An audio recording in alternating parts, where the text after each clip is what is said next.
facility on the MERT where we send blood with the MERT. In fact, I just need to get this call.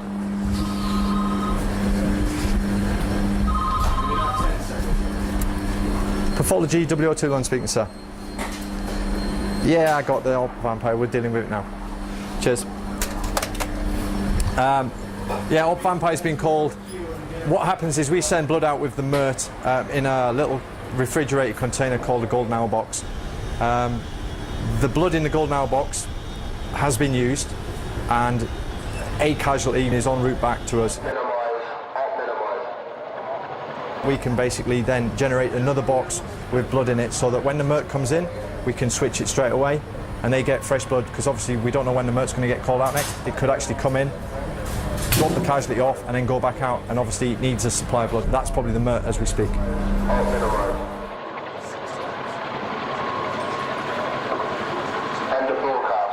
This is a golden hour box. Inside the golden hour box, if you don't mind, Steve, go ahead. We have what they call a shot pack.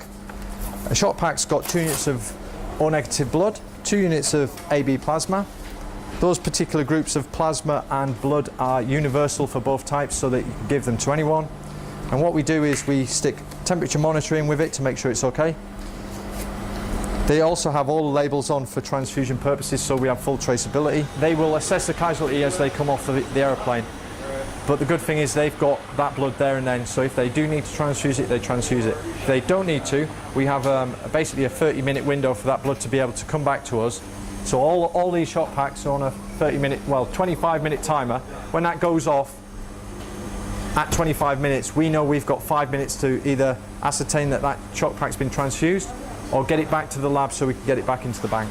The people that use that are the paramedics and the anaesthetists on the flight. We've got the capability of taking blood forward to a patient in a box that's validated to hold a temperature. The problem with it is it's only small, and it has to be small because it has to be man-portable. You've got to be able to carry it around.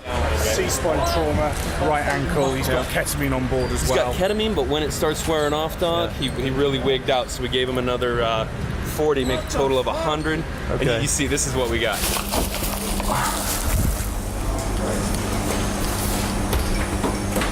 Right. What's happened there is the guys are taking what we call shock packs to ED, and they are similar to the MERT in that they are 2 units of O neg, 2 units of AB plasma. He's just checking the paperwork to make sure that they're fine. And each of the boxes, we take the samples off them so that if we have to cross-match them, we've got the ability to cross-match.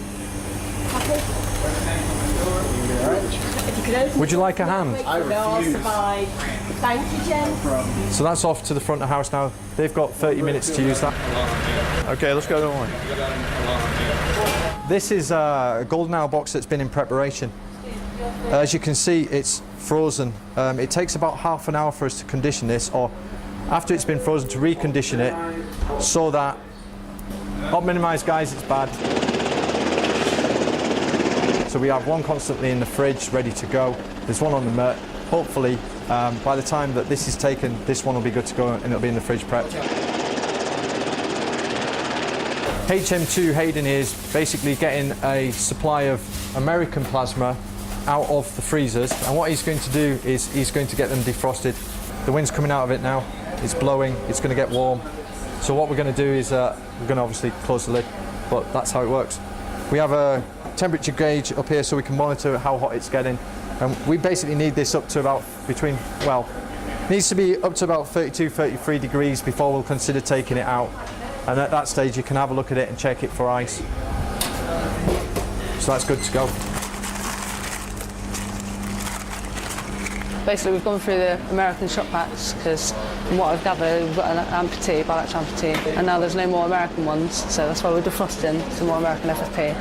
But they're going to have to wait 20 minutes if they want to stay with American. Otherwise, they need to make the decision to use British stuff.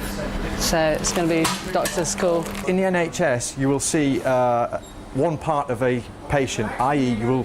you'll be in chemistry, so you will do chemistry sample. Here, you see everything. So if a patient comes in, you'll do his clotting studies, you'll do his hemoglobin. If he has malarial testing, you'll do his malarial testing. If he needs biochemistry, you'll do his biochemistry, and you'll do his transfusion. You do absolutely everything. So you see the entire patient picture. It's not as personal as well, because you can just go across the way and see the patients and see how they're getting on, but back at home you just have thousands of samples and it's not really personal at all. It's a lot more hands-on because you're actually having to deal with the machinery. You've got to be able to sit there and you've got to look at the results and you've got to decide whether they're right or wrong. You tend to get the feeling that you're more involved. You're all working together as a team. The knowledge of that, the camaraderie, you're doing a lot of good because, let's face it, the guys are coming in a really bad way and you actually feel like you're doing a proper job. The job you're doing is saving lives, really. Whereas back at home you don't see that often.